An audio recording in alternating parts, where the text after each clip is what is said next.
आज आपका खास तौर पर शुक्रिया अदा करना चाहता हूं कि इतनी रुकावटों के बावजूद आज आप यहां पहुंचे।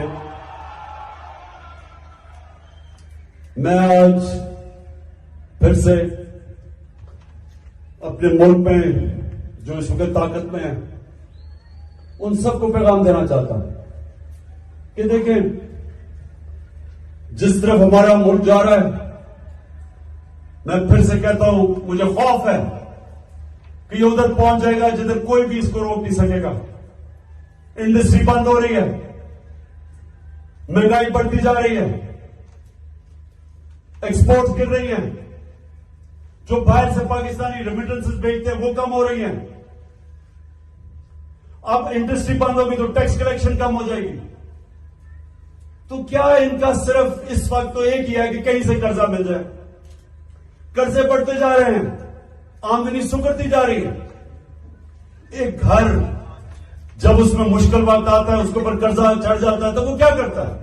वो अपने खर्चे कम करता है, अपनी आमदनी बढ़ाने की कोशिश करता है। हमारी तो आमदनी सुकड़ती जा रही है। तो मैं आज सबको कहना चाहता हूं कि अगर आप मुझे यह बता दें कि इस दलदल से निकलने के लिए हमारे पास स्वाय साफ और शफाफ इलेक्शन की कोई और प्लान है तो मुझे बता दें। और कोई आपके पास प्रोग्राम नहीं है। इस वक्त सिर्फ प्रोग्राम बना हुआ है कि इमरान खान को बाहर कैसे करना है। फिर से मैं कहता हूं, कोई तो आपके पास प्रोग्राम होगा। एक तेजी से तबाही की तरफ मुल्क जा रहा है।